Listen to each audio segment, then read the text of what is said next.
এই যে ফলটা দেখছেন এটার নাম হচ্ছে পার্সেমন। তো এটা মোটামুটি আমরা যতটুকু জানি যে জাপানি একটা ফল।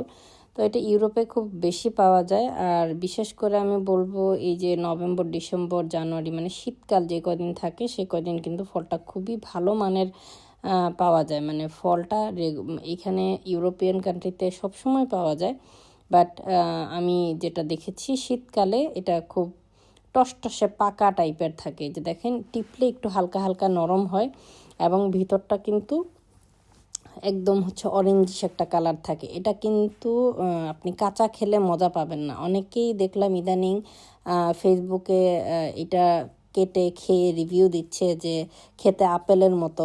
তা আপেলের মতো যদি কচকচা হয় তো ওই জিনিসটা কিন্তু আপনি খেয়ে অতটা মজা পাবেন না, একটু কষকষ থাকবে। হয়তো ক্ষেত্র বিশেষে মিষ্টি হইতে পারে, বাট একটু কষ থাকে। কিন্তু এটা যদি একদম পাকার পরে আপনি খান, আমি বলবো একদম আমের কাছাকাছি পড়ে। মানে আম খেতে যতটা আপনি মজা পাবেন এবং আমটা খেতে যতটা মানে নরম টাইপের থাকে, এটাও সেরকমই নরম টাইপের থাকে। আর অবশ্যই খোসাটা ফেলে দিয়ে খাবেন। অনেকেরই দেখলাম যে কাঁচা অবস্থায় মানে একদম বলতেছে আপেলের মতো খেতে, এবং খাইলে কচকচ আওয়াজ করতেছে, প্লাস হচ্ছে তারা দেখলাম খোসা সহ খাওয়া শুরু করছে। বাট এটা খোসা সহ আমি জানি না, খোসাতে হয়তো ভিটামিন আছে, আপনারা চাইলে খাইতে পারেন, বাট আমি এই সব কান্ট্রিতে কাউকে দেখি নাই যে খোসা সহ খেতে।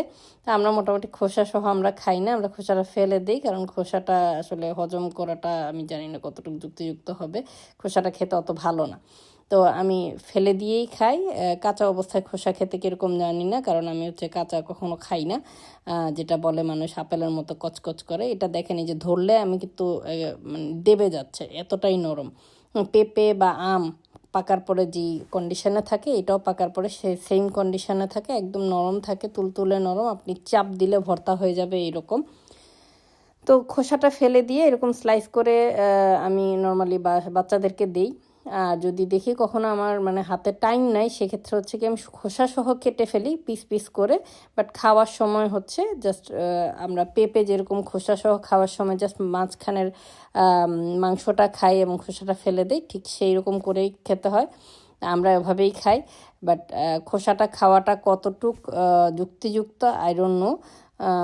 আর এটা মোটো আপেলের মতো কচকচা অবস্থায় খেলে আপনি অতটা টেস্ট পাবেন না। কখনো যদি বাংলাদেশে, এখন আমি জানি যে অ্যাভেলেবেল, যা বাংলাদেশে যারা খাচ্ছেন একটু কিছুদিন রেখে দিয়ে দেখেন, যখন এটা পাকবে তারপরে আপনি খেয়ে দেখেন, এটার প্রপার স্বাদটা আপনি পাবেন। বা বাজার থেকে যখন কিনবেন চেষ্টা করবেন নরম নরম যেগুলো আছে সেগুলা কিনতে। আপনি সেটা যদি খেয়ে দেখেন, সেটা দেখবেন আপনি তখন বুঝতে পারবেন যে পার্সেমন জিনিসটা আসলে খেতে কতটা মজাদার। তো আমরা ইউরোপে যারা থাকি এখানে আসলে বিশেষ করে ফিনল্যান্ডে আমের যেই ভ্যারাইটি, অনেক ভ্যারাইটি আছে, বাট বাংলাদেশি আম এখানে পাওয়া যায় না। তো ফজলি টাইপের একটা আম পাওয়া যায়, তো আমরা ওইটা খাই মোটামুটি। বাট আমি বলবো ওই আমটার চেয়েও পার্সেমনটা যখন আমি খাই আমার বেশি ভালো লাগে, কারণ পার্সেমনের টেস্টটা অনেক অনেক অনেক ভালো, অসাধারণ।